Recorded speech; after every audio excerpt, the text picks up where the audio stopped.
Bien, la siguiente presentación, creo que es un esfuerzo que ya lleva muchos años en la UNAM, pero que de alguna forma en esfuerzos que se han venido llevando a cabo con la Subsecretaría de Educación Superior y con específicamente con el director de Educación Superior, Salvador Malo, hay, creo, una intención en las autoridades educativas de México de darle un gran impulso al apoyo de las tecnologías a la educación. Y este esfuerzo de la UNAM de poder contar con una plataforma para montar apoyos a la docencia en línea es algo que está disponible para la comunidad y que podría servirnos de apoyo a todas las instituciones académicas del país. Le pido a Felipe Bracho, nuestro presidente del Consejo, que nos platique de la RUA.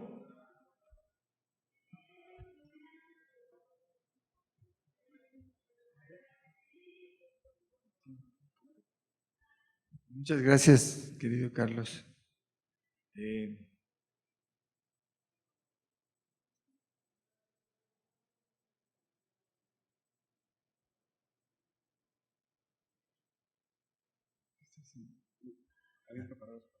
Okay. Sí, perfecto. A ver, ¿cuál es el propósito de este esfuerzo? Miren, si queremos medir la calidad de la educación, tenemos que referirnos necesariamente a qué es lo que prometemos enseñar y qué es lo que prometemos que los alumnos aprendan. Eso está escrito, pero no muchas veces a la mano, ni de los estudiantes ni de los maestros. Y son los planes de estudio. Los planes de estudio son, por ejemplo, en la UNAM, muy difíciles de cambiar. O sea, cambiar un plan de estudios puede llevar años, requiere consensos de los profesores, cada quien quiere meter su materia como la parte de su especialidad o lo que le gusta como si es lo que todo el mundo debiera de aprender. Y finalmente se llega a un consenso, se hace el plan de estudios, se determinan las materias y para cada materia se dice qué es lo que tienen que aprender los alumnos y por tanto qué es lo que tienen que enseñar los profesores. Pero luego en la práctica eso pasa a ser muchas veces letra muerta. ¿Por qué? Porque los maestros cierran el salón de clase y dan lo que quieren.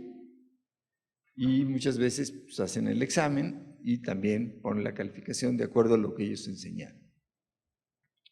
Eso yo creo que afecta muchísimo la calidad de la educación por muchas razones. Una de ellas, muy importante, es que muchas materias están seriadas y entonces el plan de estudios prevé que los alumnos, para llevar una materia, no sé, matemáticas 5, pues debe de saber lo que se supone que debió de haber aprendido en matemáticas 4. Y si no cubrieron el plan de estudios, bueno, pues entonces tienen unos alumnos que saben una cosa, otros que dejan de saber otra. Entonces hay un problema ahí realmente de seguimiento y de darles a los estudiantes, asegurar que se le da a los estudiantes lo que tienen que saber para llegar a cada curso. Entonces, lo que hicimos fue hacer un sistema que girara alrededor del plan de estudios. Porque, repito, ahí está lo que los alumnos tienen que aprender y lo que los maestros tienen que enseñar.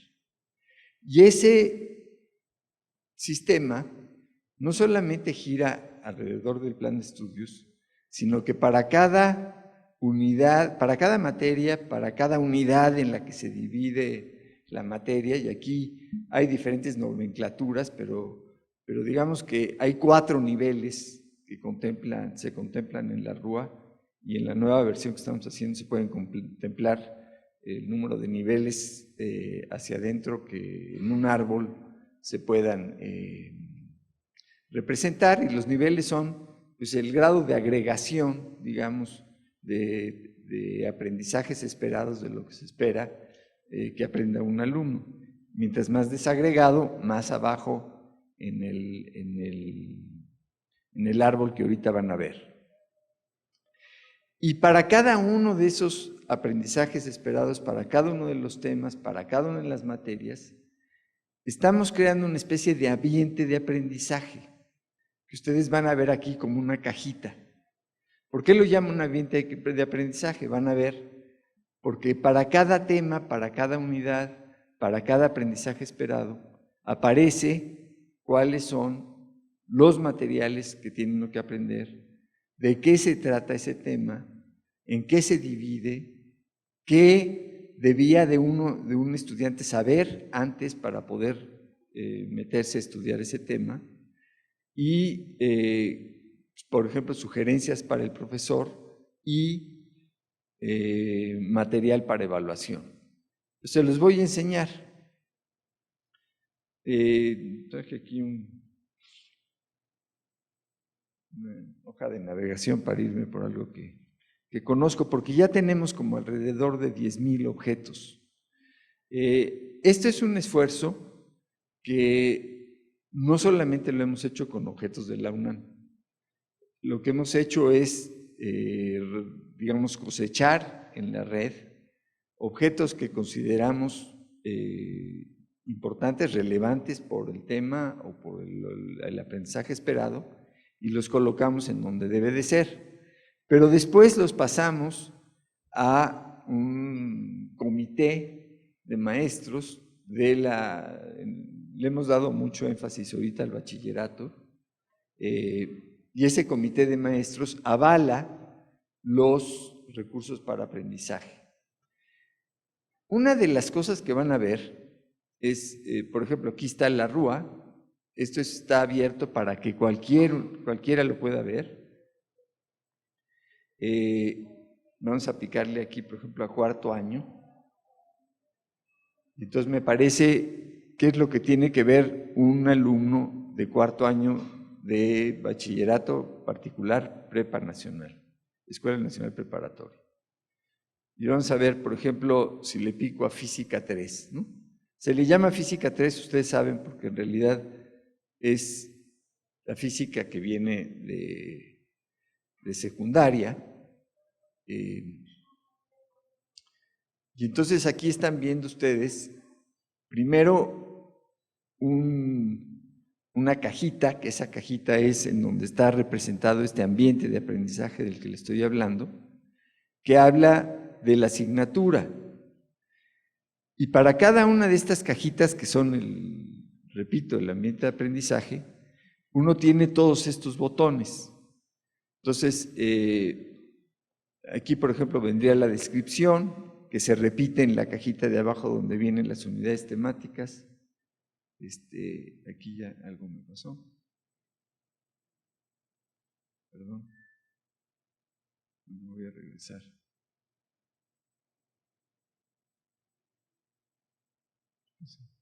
Le piqué algo mal. ¿Qué pasó? Algo hizo. ¿Pero qué hice? Le di clic, sí. Ok, perdón. Es que aquí necesito los 2 dedos para bajarle. Pues aquí están todas las unidades temáticas de Física 3, ¿no? Y aquí me voy a meter a interacciones mecánicas, fuerza y movimiento, debe ser la unidad 2, y si le pico aquí a temas, entonces se divide, baja un nivel el árbol, ¿no? Entonces me aparecen los temas de esa unidad. Y para cada uno de los temas, pues aparece de nuevo ese ambiente de aprendizaje puesto en una cajita. Vamos a ver, por ejemplo, de la ley de Boyle. Entonces, aquí, esta primera cajita es una descripción. Aquí las universidades, porque, bueno, la UNAM, pero deberíamos de hacerlo para todos, o sea, la UNAM, después hablo de eso. Podemos poner una descripción de qué se trata eso de la ley de Boyle y el modelo cinético molecular. O sea, si un alumno ve eso, pues para empezar se saca de onda, no tiene la menor idea de qué está hablando y entonces le parece escrito en chino. Entonces, ahí hay una página, descripción, que lo debe de llevar a una página web que le explique de qué se trata, por qué es importante, a lo mejor algo de la historia, de quién fue Boyle, de qué preguntas se hacía, etcétera, que no son necesariamente cosas que deben de evaluarse en el currículum, pero que le ayudan al estudiante a entender por qué es importante aprender eso, por ejemplo, ¿no? Después, el siguiente es un botoncito que dice para saber más. Ustedes van a ver que hay muchos botoncitos apagados. Sí, hay muchos botoncitos apagados. Pero una de las ventajas de poner el plan de estudios y sobre el plan de estudios ir buscando qué es lo que hay, nos sirve para dos cosas. Para saber qué es lo que tenemos y ponerlo a la mano de los estudiantes y de los maestros. Y más importante, saber qué nos falta. Mientras no ordenamos las cosas alrededor de lo que tenemos que hacer, no sabemos qué es lo que nos falta alrededor de lo que tenemos que hacer. Entonces, esto también nos da un plan de trabajo, una guía de trabajo de cada una de nuestras instituciones alrededor de los materiales que debemos poner listos para que los estudiantes aprendan. Y es muy importante aquí hacer ver lo que Marina nos platicó ayer, ¿no?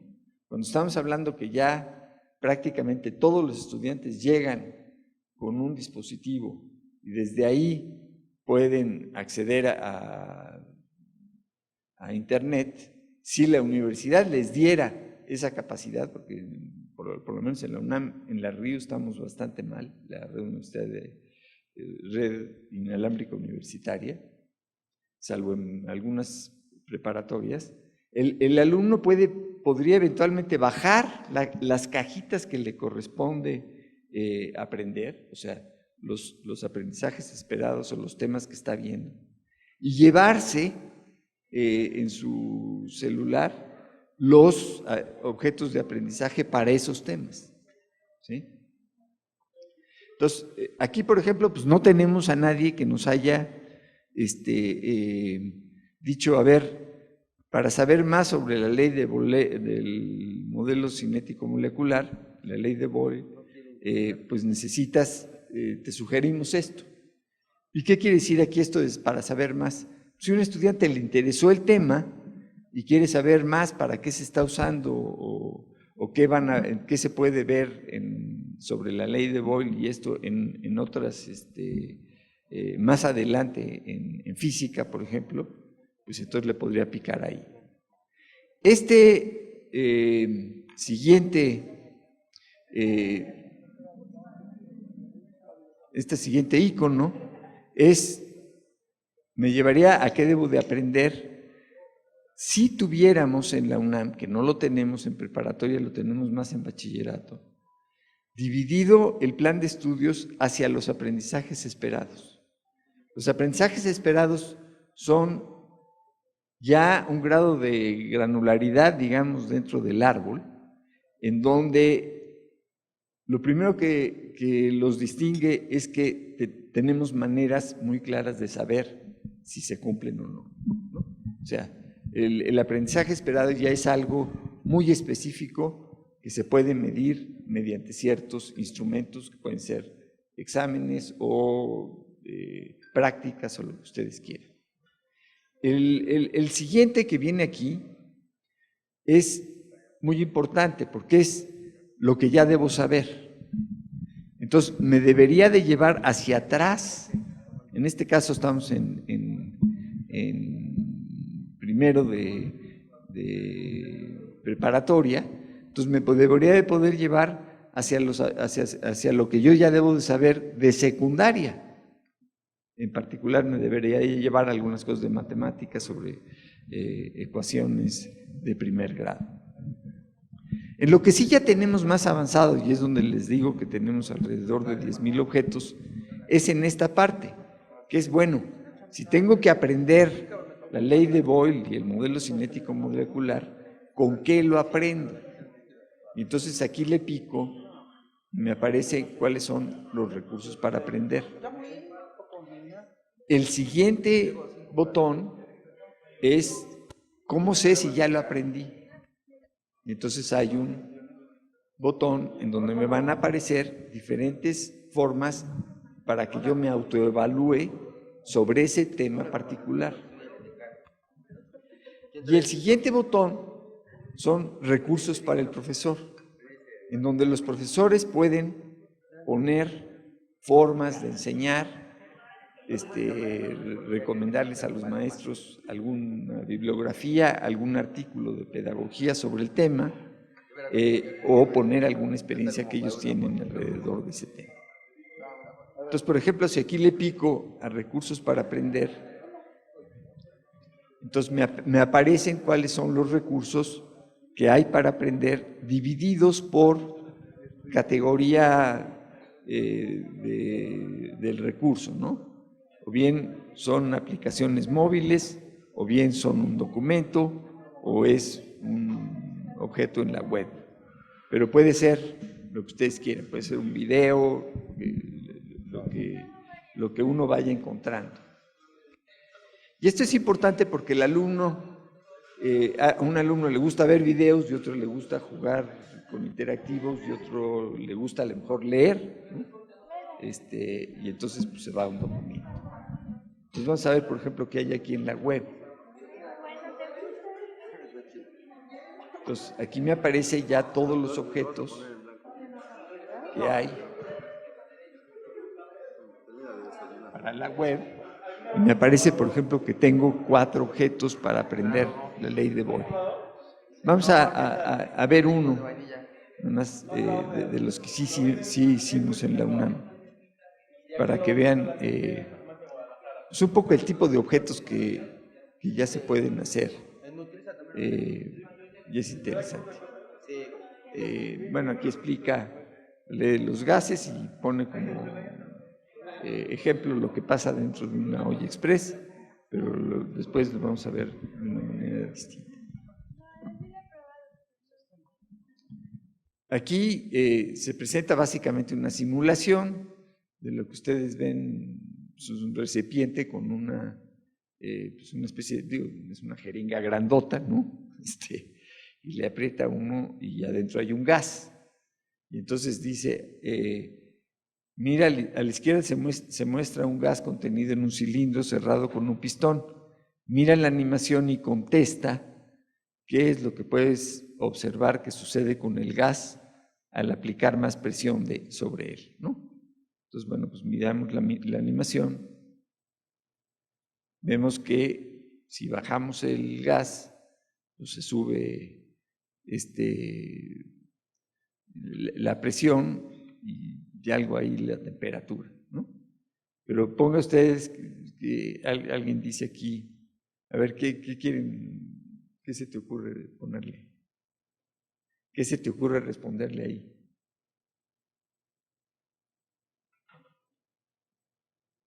A ver. ¿Qué? ¿Qué? No te... Bueno, vamos a poner no sabe, no sé.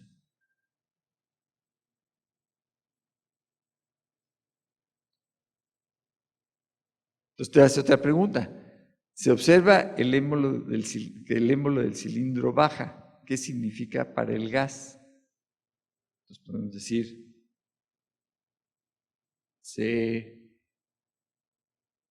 comprime.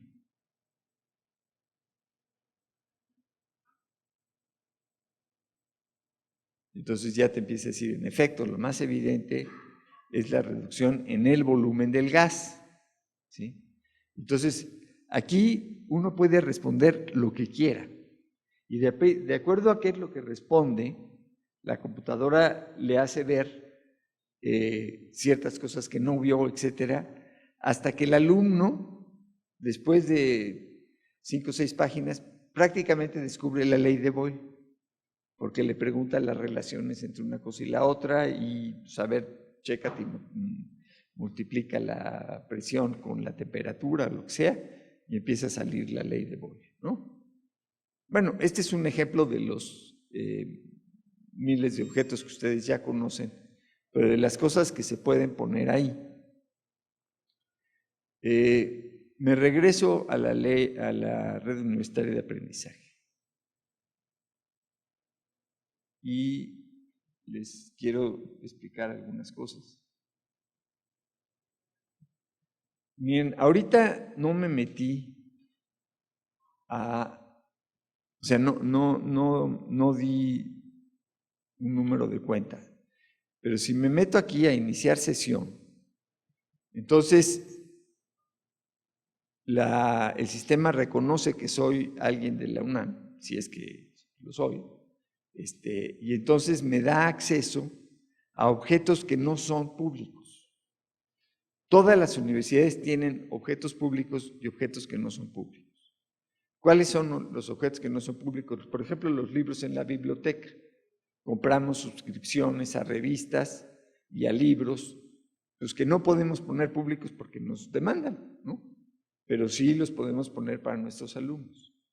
Entonces, si yo me hubiera inscrito como un alumno, no solamente me aparece todo lo que es público, sino me aparece también los objetos, en particular los libros o los objetos de aprendizaje que en una de esas decidimos comprar, ¿no?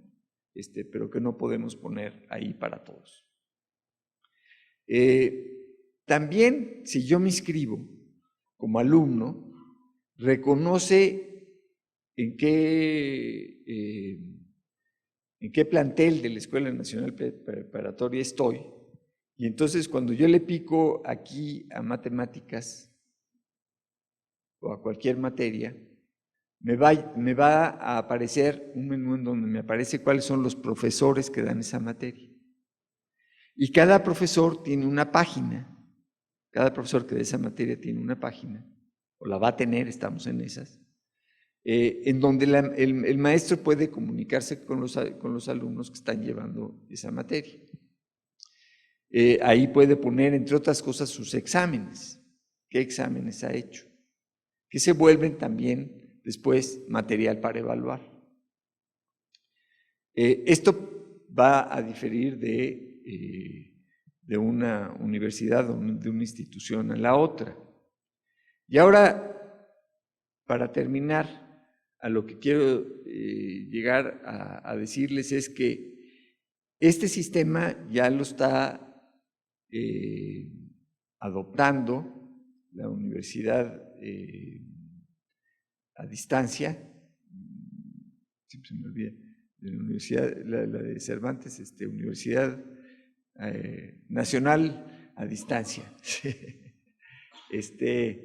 La va también a adoptar el sistema de tecnológicos y vamos a hacer una red que le vamos a llamar Red RUA MX.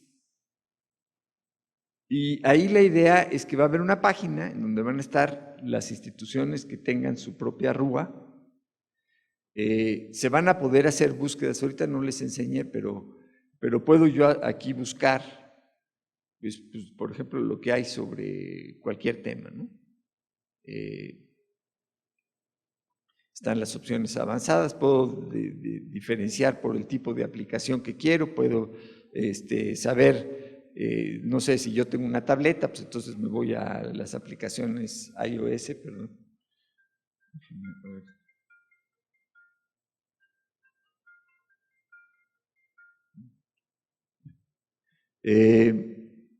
Aquí puedo escoger qué plan de estudios, qué semestre, qué palabras clave, etc. Y la idea es que en esta Rúa MX, pues todo esto esté en repositorios que se comuniquen de tal manera que yo puedo ver qué sobre cada tema tiene cada universidad en México, ¿no? Hasta donde yo sé, esto es algo que no existe en ningún país del mundo. Y a mí lo que me interesa, porque pues es un poco a lo que yo me he dedicado a hacer, es hacer que sea muy fácil lograr lo que uno quiere hacer, ¿no? La filosofía atrás de todo esto, y como ustedes lo vieron, es fundamentalmente poner a la mano del estudiante los materiales que tiene que, todos los materiales que le pueden servir para aprender, alrededor de lo que tiene que aprender y hacer explícito qué es lo que tiene que aprender. Ventajas tiene muchísimas.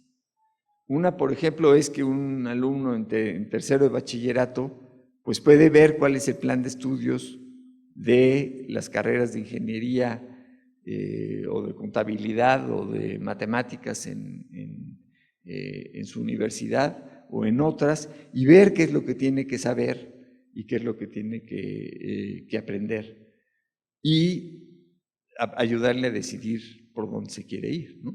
O prepararse para meterse a la carrera de ingeniería si es la que escogió.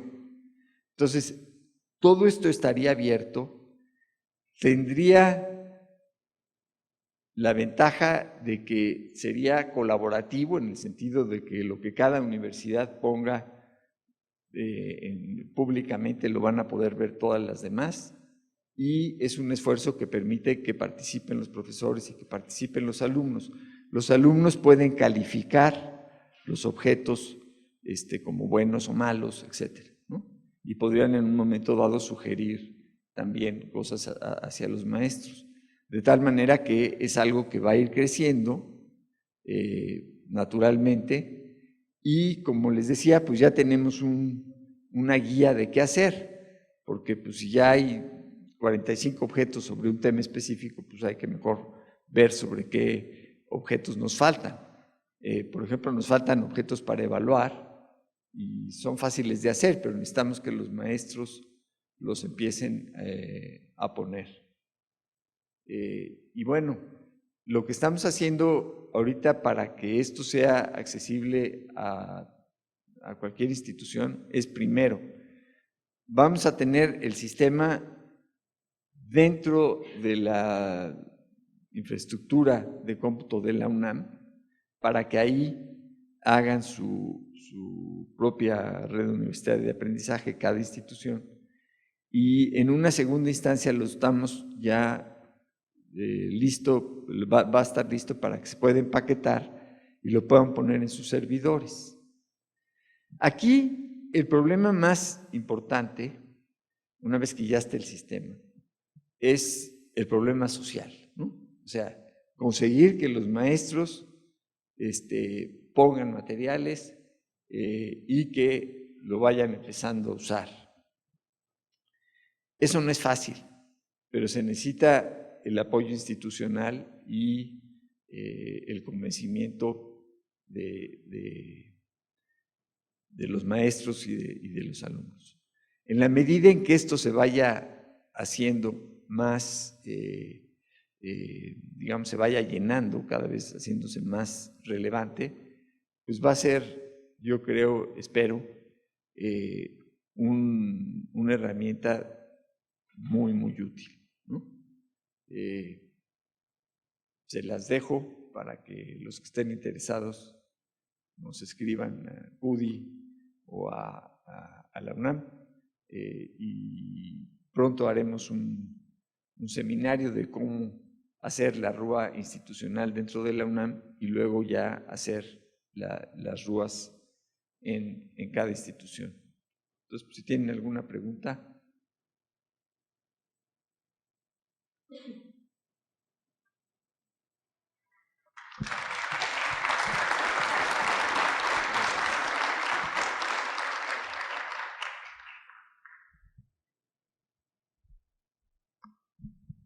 Doctor, felicidades por este esfuerzo tan importante, pero que traduce un cambio de paradigma de lo que es el modelo de educación alternativo, educación en línea, sobre todo integrando ya elementos importantes como son los objetos de aprendizaje e incorporando funciones muy importantes como lo que es el cómputo cognitivo. La experiencia que se tiene en la explotación de la información de las redes sociales se ha orientado fundamentalmente hacia aspectos de comercialización.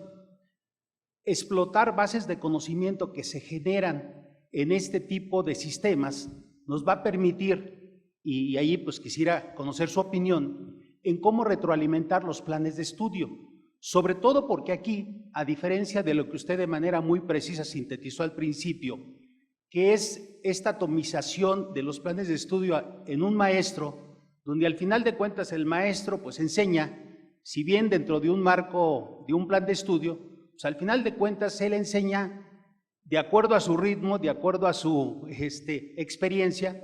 Aquí vamos a tener la posibilidad de que a través de estos sistemas podamos nosotros identificar el grado de avance y la forma en la que aprende cada una de las personas, que es lo que usted sabe, conoce, que se llama aprendizaje adaptativo, que es el gran reto que tenemos al utilizar estos sistemas. Ya no son sistemas que nos enseñen, sino sistemas que permitan adaptarse a la capacidad de aprendizaje de los alumnos. Y creo que este esfuerzo de integrar otras universidades también nos va a ayudar para que podamos hacer pertinentes los perfiles de los egresados de un sistema educativo nacional, donde muchas veces nos damos cuenta que lamentablemente hay egresados que traen un perfil, a pesar de haber estudiado la misma carrera, traen un perfil de conocimientos distinto si egresó de una escuela a otra. Mi pregunta muy concreta es, ¿ustedes están integrando elementos de Big Data, elementos de análisis de información para efecto de hacer toda esta analítica de datos y poder retroalimentar los planes de estudio tradicionales de la UNAM? ¿O cómo se hace este proceso de retroalimentación de lo que aquí se tiene? Porque partimos de la educación presencial para transferirla para acá. Ahora, ¿cómo retomamos lo que aquí se está aprendiendo o lo que están contestando los alumnos para retroalimentar los planes de estudio presenciales? ¿Hay algún modelo integral que permita esta articulación del modelo presencial con el modelo en línea o del modelo de en línea con el modelo presencial? Sí. Son muchas preguntas, voy a tratar de responder las que me acuerdo y para las que tengo respuesta. Esto es un primer esqueleto, pero está bien hecho en términos de que atrás hay una base de datos que después se puede explotar. Qué bueno que tocaste el tema de la educación a distancia, porque a veces piensan que esto está peleado contra el Moodle o contra otras cosas. Nada más falso, ¿sí? O sea, esto puede servir para hacer cursos de Moodle, en donde ya se le da seguimiento a cada uno de los estudiantes y el maestro interactúa con ellos alrededor del sistema del LMS, el que ustedes escojan. Pero tiene la ventaja de que ya está claro un plan de estudios, ya está claro qué objetos hay. Si yo le quiero aumentar más, pues se los aumento a mi curso. Pero las universidades nos hemos ido por un lado por la educación presencial y por otro lado por la educación a distancia. Y la educación a distancia está cerrada para los alumnos que están en la educación presencial, lo que es absurdo. Los materiales que se hacen para la educación a distancia deberían de estar disponibles para la educación presencial y viceversa. Y esa manera de hacerlos disponibles es alrededor del plan de estudios. Ahora, una vez que esto se empiece a usar y los maestros puedan decir, a ver, ahora tú tienes que evaluarte así y hacer las cosas de esta manera, pues evidentemente le podemos poner por atrás engines o software que nos permita saber muchas cosas, ¿no? Saber cómo aprendió tal estudiante, empezar a tener, por ejemplo, alrededor de Big Data, pues cuáles son los alumnos que tienen una alta probabilidad de desertar, ¿no? ¿Y por qué razón? ¿Para qué? Pues para hacer un énfasis especial o un esfuerzo especial para que no deserten. Una cosa importantísima, cómo mejora o empeora la posibilidad de éxito de un estudiante después de que tomó la clase con tal profesor. O sea, eso es algo que se va a saber, ¿no? Y entonces, uno va a empezar a ver qué cosas son las que realmente ayudan a que los alumnos mejoren y cuáles son las circunstancias que hacen que los alumnos tengan dificultades. Primero, para aprender de eso, tanto para reforzar las cosas que hacen que los alumnos avancen mejor y evitar las que causan lo contrario, ¿no? Entonces, esto da lugar para muchas cosas, pero lo primero que tenemos que hacer es ir llenando el asunto alrededor de los planes de estudio, ¿no? Entonces, parece muy simple lo que estamos haciendo y en realidad no es rocket science, pero sí es common sense, ¿no? Es partir de lo que se tiene que hacer para ayudar que eso que se tiene que hacer se haga bien y de ahí en adelante hacer las cosas mejor.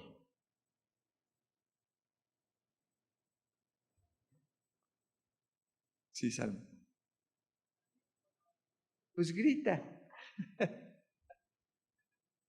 Oye, ¿han hecho algún grupo piloto de alumnos que hayan utilizado y maestros o que lo hayan utilizado? Sobre todo porque de mi experiencia, uno de los principales problemas que he detectado, sobre todo de los alumnos, es que no saben buscar, no saben identificar qué información es valiosa, cuál no, o a veces ni siquiera saben cómo buscar la información que quieren realmente buscar. Entonces, no sé si has hecho ya pilotos con grupos y cómo han sido los resultados. Mira, es importante saber buscar, pero lo más importante es encontrar. Entonces, en la historia de cómputo, lo que ha pasado es que cada vez es más fácil encontrar, porque hay mejores herramientas de búsqueda. Aquí lo que estamos haciendo es ya darles materiales que fueron escogidos por los maestros, de tal manera que prácticamente no tienen que buscar. O sea, lo único que tienes que saber aquí, lo único que tienes que saber es que estás en primer año de prepa. Y pues si no sabes que estás en primer año de prepa y estás en primer año de prepa, es serio, un problema serio, ¿no? Picas a primer año de prepa, sabes cuáles son las materias que tienes que llevar, le picas a una y te aparece el plan de estudios ordenado y para cada uno de los temas te aparecen cuáles son los recursos. Sería interesante que buscaras si quieres proponer algo, ¿no? Si quieres contribuir. Y también pues las habilidades para hacer materiales y todo lo que quieras, ¿no?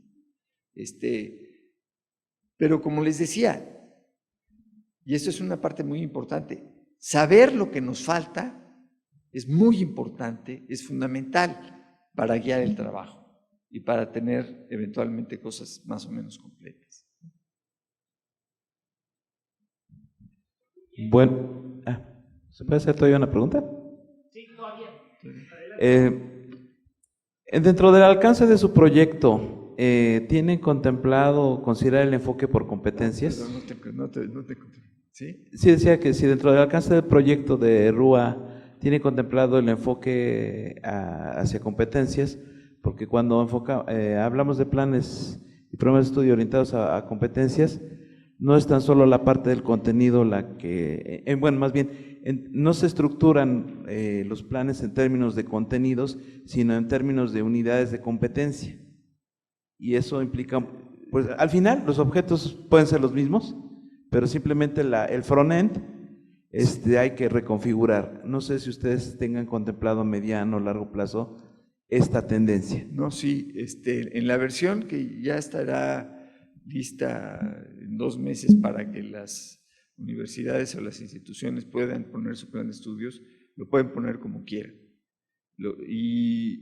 Y aquí también es una buena pregunta, porque muchas veces, y eso se ve muy claro en lo que la plática que dio Marina, ¿no? Por ejemplo, tú quieres evaluar la competencia, tienes que tener el ambiente en donde esa competencia se da o no se da, ¿no?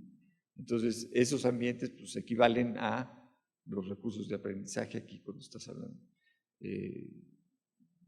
de la manera más tradicional, que no es necesariamente competencias, pero se pone aquí la competencia, o sea, simulas el ambiente en donde tú tienes que desplegar esa competencia para resolver un problema. O sea, no está peleado para nada, se complementa. Y estaría buenísimo, porque miren, una de las cosas que esto tiene, y por qué le importa también a la Secretaría de Educación Pública, porque puede entonces comparar los planes de estudio de las diferentes universidades. La Secretaría de Educación Pública, por ley, tiene que aprobar los planes de estudio para darle después el certificado de profesión a un egresado de una institución. Entonces, el problema que tienen es que pues, reciben los planes de estudio de 40,000 maneras, ¿no? Son paquetes de este tamaño de papel. Si los tuvieran que poner dentro de un sistema en donde son comparables unos con otros, independientemente de si sean por competencias o por conocimientos o aprendizajes, van a tener una mejor manera de calificar los planes de estudio y de relacionar una cosa con la otra, todo lo que son las equivalencias y esas cosas, ¿no? Muy bien. Gracias, Felipe. Un aplauso.